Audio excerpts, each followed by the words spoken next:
So I started playing wheelchair basketball in 2000. I went to the University of Arizona intending to be a track and road racing person. I had done track for 15 years or 10 years before that, and I went there for that. And then they wanted to start a women's wheelchair basketball team, so they took all the trackies and a couple basketball players and they put us together, and that's how I started playing. Growing up, people were always like, you should play basketball, and I was like, no, I don't want to play basketball. And then it's funny because that's, I'm going to my third Paralympics now on the basketball team instead of track. So as a first-time Paralympian, I actually got cut from the team 7 times before I made the first national team. So I kept trying out. In 2008, I actually thought that I would make that team. I had a great tryout, was really confident, didn't get that team. My first time I made it was 2010, which was the World Championships, and I was under great mentors, right? We had veteran players like Christina Rip and Swap Now and Steph Wheeler, Sarah Castle, Andrea Woodson-Smith. So I had a lot of mentors that pulled me in 2010, and so 2010. And so I only had, I think, 30 seconds of play at World Championship, right? Didn't play at all, and then got to Paralympics in 2012 and kind of earned a starter position a little bit. I was rotating in with some. The first Paralympics, we got 4th place. It was kind of an interesting Paralympics, but I was not, I go back and watch film and I'm like, how did you ever play me? I missed so many layups. I was not, but they trusted the process, right? I had really good coaches that kept believing in me, kept encouraging me. In 2016, we won gold, and I was, able to be a starter on that team. But again, we had Desi Miller and Becca Murray and Rose Hollerman and Gail Gain that carried that team for a long time. But then we also had the leadership of Natalie Snyder and Christina Swab, and Steph is our coach. So we had a lot of good women and good people helping us to keep that leadership and mental game on. And now I'm a veteran. There's me, Natalie, and Rose on this team as Paralympians, so it puts a little bit more leadership pressure on, and teaching the girls what is Paralympics like, what does this feel like, and preparing them in these moments of camp, this is how you're going to feel at the Paralympics, when mentally, how do we get through these tough times, and how when you're feeling great, how do you continue riding that high.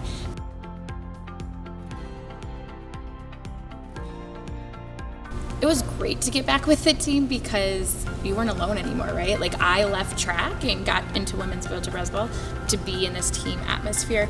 We were never really apart. We've had WhatsApp apps going. We had Katie from USOPC, our strength and conditioning coach, who was meeting with us 2 to 3 times a week to do virtual weightlifting sessions with us. We had Sally, who is our nutritionist from USOPC, who was also meeting with us weekly to make sure that we were eating for the whole week. And then we had team calls every other week to keep us bonded as a team. So yes, we've had some changes, right? Some of our girls retired, but as a general whole, we've kept a really close-knit over the last year and a half.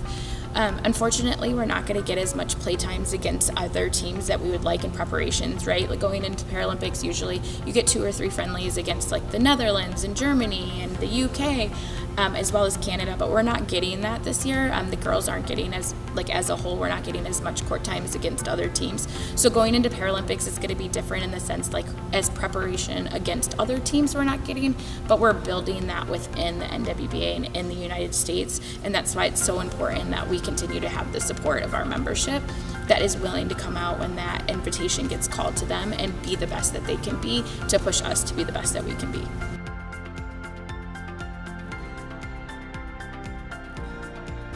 You always want gold, right? That's what we all aim for. And I don't think it's added pressure in practices right now or the lead up to it. We have to work on ourselves and stay grounded, and we're working as a team and working on ball swings and that extra pass and working on speed and working on switches, and those are the things that are important. I think every little inch that we're pushing right now and every, weightlifting session is getting us to be the strongest person we could be at Tokyo. The team we're seeing today is not going to be the team we see in Tokyo. We're going to be so much better than that. So it's not necessarily pressure. I'm not thinking about getting gold when I'm at practice. Now, when we're at Paralympics, that's what we want, right? Everybody wants a gold medal, and we know that the battle is going to be fierce this year. Wheelchair basketball has made my life. I've actually kind of made a career out of it. I've been able to not only be a player on the court, but I've been able to take it to the classroom. I teach at University of Texas Arlington, and I'm a professor, so I get to teach about Paralympics. I get to teach about disability every day, and so that's a really cool experience, being able to take my sport and go and impact able-bodied social workers that are going to go out into the world and work with people with disabilities and others. I get to educate about Paralympics and the National Wheelchair Basketball Association, which is also amazing. But I also got to take a political role, be a leader on the court, create new programs throughout the community, whether they be junior programs, women's programs, university programs. So I've been able to do a lot. So it's really helped build like my resume and my career, as well as just being sports. Sports is so important. We use it as a tool. We use it as a tool to get education. We use it as a tool to get a career. And that's what it's meant for, right? Stay healthy and then continue moving forward and reaching the highest achievements possible.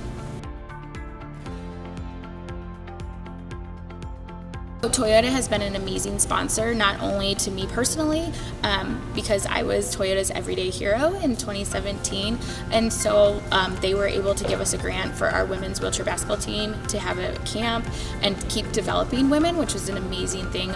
We continue that camp every year and help create more women for the pipeline for USA Basketball, but Toyota's everywhere right now for the Paralympic movement. It's the one sponsor that has actually gone all in on the Paralympics. Usually we see sponsors go all in on the Olympic movement, and then you have a little bit side of Paralympics, but Toyota has gone all in with Paralympics, from commercials that are featuring Paralympians to Wi-Fi free when we're going to Niagara Falls, for giving us cars to get to and from not only practices, but to have those excursions. That is a good break during camps. So Toyota has gone all in, not only with us personally on the women's wheelchair basketball team, but for the Paralympic movement in general, and we're so grateful because that's getting more butts in seats and more athletes doing wheelchair sports and adapted sports, but it's also getting more media coverage and more awareness throughout the United States to get us more support as a whole.